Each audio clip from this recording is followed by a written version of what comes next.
Hello friends, welcome to Flourish Learning. शिक्षणाने माणूस समृद्ध होतो. चला तर मग आज आपण इयत्ता 7वीचा पाठ 6वा घातांक शिकूयात, समजून घेऊयात आणि समृद्ध होऊयात.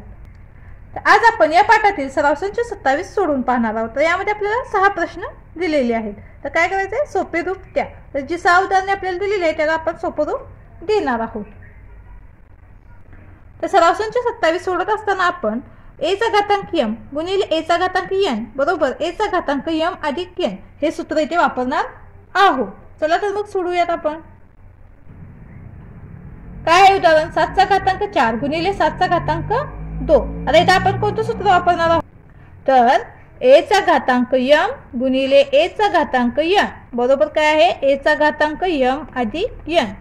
ही काय असते, परिमेय संख्या असते आणि जे घातांक आहेत ते काय असतात, धनपूर्णांक संख्या असतील. तर काय होतं, त्यांच्या घातांकांची बेरीज होते. म्हणून काय होईल, आता इथे सुद्धा 7 चा घातांक 4 गुणिले 7 चा घातांक 2 बरोबर 7 चा घातांक 4 अधिक 2 बरोबर काय होईल, आता 4 अधिक 2 ची बेरीज होईल म्हणून 7 चा घातांक 6. तर हे काय असेल, आपलं उत्तर असेल 7 चा घातांक 4 गुणिले 7 चा घातांक 2 बरोबर याचं उत्तर काय असेल, 7 चा घातांक 6. यानंतर दुसरे उदाहरण पहा. कंसामध्ये वजा 11 चा घातांक 5 गुणिले दुसऱ्या कंसामध्ये वजा 11 चा घातांक 2. इथे सुद्धा हे सूत्र लागू होईल, कोणतं, ए चा घातांक m गुणिले ए चा घातांक n बरोबर काय होईल, ए चा घातांक m अधिक n. इथे घातांकांची बेरीज होईल. तसंच काय होईल, आता हे उदाहरणामध्ये तसंच होईल, वजा 11 चा घातांक 5 गुणिले वजा 11 चा घातांक 2 बरोबर काय होईल, वजा 11 चा घातांक 5 अधिक 2 बरोबर काय होईल, वजा 11 चा घातांक 5 अधिक 2 काय होईल, 7. किती सोपी उदाहरणे आहेत पहा. फक्त दिलेल्या ज्या संख्या आहेत त्यांच्या घातांकांची बेरीज करून आपल्याला इथे लिहायची आहे. झालं, बस इतकंच उदाहरण आहे. यानंतर पुढील उदाहरण आहे. कंसामध्ये 6/7 कंसाचा घातांक 3 गुणिले 6/7 कंसाचा घातांक 5. आता इथे सुद्धा हे सूत्र वापरणार आहोत आपण, ए चा घातांक m गुणिले ए चा घातांक n बरोबर ए चा घातांक m अधिक n.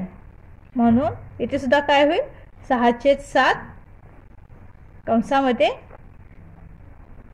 6/7 चा घातांक 3 अधिक 5 बरोबर काय होईल, 3 आणि 5 ची बेरीज होईल इथे, म्हणून 6/7 चा घातांक काय येईल, 8 येईल. हे झालं आपलं उत्तर. यानंतर पुढील उदाहरण आहे.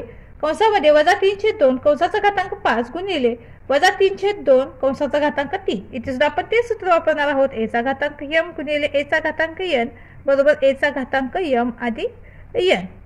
म्हणून वजा 3/2 कंसाचा घातांक 5 गुणिले वजा 3/2 कंसाचा घातांक 3 बरोबर काय होईल, वजा 3/2 कंसाचा घातांक 5 अधिक 3 बरोबर वजा 3/2 कंसाचा घातांक काय होईल, 5 आणि 3 8. तर हे काय असेल, आपलं उत्तर असेल. यानंतर पुढील उदाहरण आहे. ए चा घातांक 16 गुणिले ए चा घातांक 7. आता इथे सुद्धा आपण ते सूत्र वापरणार आहोत, काय, ए चा घातांक m गुणिले ए चा घातांक n बरोबर ए चा घातांक m अधिक n. म्हणून ए चा घातांक 16 गुणिले ए चा घातांक 7 बरोबर काय होईल, ए चा घातांक 16 अधिक 7. यांची बेरीज करूयात. काय होईल, ती बेरीज काय होईल, ए चा घातांक 16 अधिक 7 किती येईल, 23 येईल. म्हणून ए चा घातांक 23 हे आपलं काय आहे, उत्तर आहे. यानंतर पुढील उदाहरण आहे. p/5 कंसाचा घातांक 3 गुणिले p/5 कंसाचा घातांक 7. आता इथे सुद्धा आपण ए चा घातांक m गुणिले ए चा घातांक n बरोबर ए चा घातांक m अधिक n हे सूत्र इथे वापरणार आहोत. म्हणून p/5 कंसाचा घातांक 3 गुणिले p/5 कंसाचा घातांक 7 बरोबर काय होईल, p/5 कंसाचा घातांक काय होईल, 3 अधिक 7 बरोबर काय होईल, p/5 कंसाचा घातांक काय होईल, 7 आणि 3 10. तर p/5 कंसाचा घातांक 10 हे काय आपलं उत्तर आहे. तर अशा प्रकारे आपला सराव संच 27 पूर्ण झालेला आहे. व्हिडिओ आवडल्यास चॅनलला लाईक, शेअर, सबस्क्राईब नक्की करा आणि हो, कमेंट सुद्धा नक्की करा. धन्यवाद.